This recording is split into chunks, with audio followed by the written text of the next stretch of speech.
Go. Hello, my name's Justin O'Toole. I'm going to try to do something different today with this video presentation. I'm going to show you the typical workplace conditions of a middle school. This relates to the American Education text by Joel Spring, Chapter 10, The Profession of Teaching, under the Workplace Conditions section. First, let's look at how Spring described a modern American teacher. I'm sure you can recall the disheveled cartoon from the start of this chapter. As funny as it may have seemed, it appeared to hit pretty close to home for many educators. The cart full of papers to grade, grade book to update, empty pocket from spending too much of their own money on classroom supplies, and of course, durable shoes for bus duty, cafeteria duty, and hall duty. It's all durable shoes for bus duty, cafeteria duty, and hall duty. It's almost too much duty for a faculty to stand, especially if you teach in a small rural school also. I'm a PE teacher for grades 6, 7, and 8 at Midway Middle School. And here's my school. Of course, my entry is through the gym. And we're going to walk that way. We are one of 5 middle schools within the Roane County school system. We employ about 20 teachers, but several of those serve multiple duties. For example, our librarian is part-time, but she also teaches 3 specialty classes as well as an afternoon class. Our guidance counselor also serves as a specialty teacher for 2 classes. We share a part-time 7th grade science teacher with the nearby high school as well as our band instructor. And of course, we have several system-wide teachers that serve our school on a weekly basis. A typical day at MMS for me starts around 7:25 when I arrive to set up for Mornings in Motion gym. That class starts at 7:45. It's part of our before and after school Excel program that is funded through a grant. The lobby. We're standing in our gym lobby. This was built last year through TVA granted money from a natural disaster ash spill at the Kingston Fossil Fuels plant. This, along with our gym and our cafeteria, were all built within the last year. This is our gym that opened last year. When it was first built, it was a rec room about 1/3 of the size with a concrete floor. Now it is one of the nicest facilities in the county.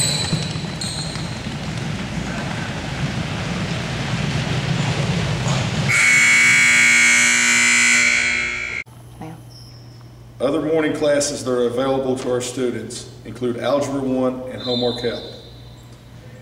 Our actual first morning class doesn't begin until 8:15, but our school is busy way before that time. First period for me is usually meeting time. We usually meet in either the guidance room or the principal's conference area, depending on what other meetings are going on during that time. Typical meetings for me include Healthy Schools Team, specialty area grade levels, school safety committee, IEP meetings, or just a basic parent-teacher conference. We have so meetings that I had to actually get a smartphone to keep up with them. I have actual class sessions during 2nd, 3rd, 7th, and 8th period. Trust me, when I say that, the rest of the time is full of activities. During lunchtimes, I supervise our grade level healthy living activities for each grade level. Occasionally, I am asked to do lunch duty as well. Usually, if I'm asked to do lunch duty, it's because of rowdy students or other teachers having trouble maintaining order in there. This is our cafeteria. When we first opened our school in 2003, we did not have a working kitchen, so our students were bused over to eat at our nearby elementary school. I rode the bus over there with each grade level for 3 years before our kitchen was finished in October. Not a lot of fun unless you have a handful of Tylenol and a trash can for all the kids that get sick riding the bus back. I also help out with our science lab sessions, which are weekly activities for each grade level. When it first started out, I was to the 6th I was assigned to the 6th grade classes whenever I didn't have my own class time, in order to help our new science teacher learn better classroom management skills. But now I just help out on lab days. Okay. I don't even know what the fucking things I'm on.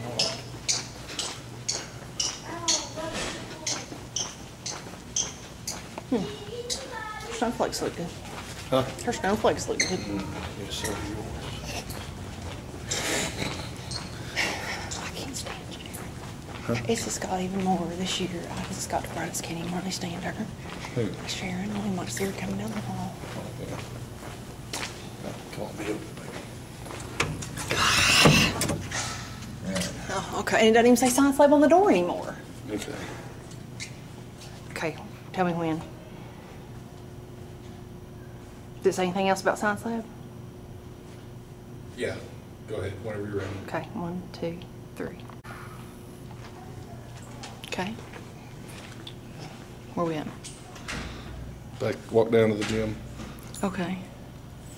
All right, let's go. Maybe we can film it and I could talk on the Yeah, way. that's what I'm saying. Okay. Let's go. You ready? Yeah. $1,000. Go back out here so there's a little more light. And then start with we are receiving. Yes. Oh. Okay. Okay, you ready? Hold on. Okay. Yeah. We have used that money to purchase a remediation computer program called Success Maker from Pearson, who also makes the state TCAP test. We have created Saturday classes for dynamic curriculum including reading, math, and science. We are teaching extra classes during fall and spring breaks, as well as taking our target students on culture building field trips, like college visits and plays. We are addressing our education gap, not just with our students, but with our community as well. This leads me into a great place to talk about how the American teacher has changed over the years. Caseload and class size have typically increased. We have seen an increase in before and after school classes. This all adds to teacher workload and stress. The role of the teacher has changed considerably over time. Spring points out that in the 1800s teachers were seen as protectors of American morality and character. In the 1900s, teachers' roles shifted to social welfare worker and vocational trainer, which kind of feels like where we are at today with this focus grant curriculum. From the 1920s through the 1950s, teachers were asked to defend America from the threats of fascism and communism. In the 60s, teachers went to battle against the war on poverty to make sure their students had enough to eat. In the 70s and 80s, we were asked to guide our students into the job force, and today we are a key element in educating workers for a global market. In this realm of high-stakes testing and number games, we have not only have our roles changed, but they have expanded and intensified without much of an increase in pay.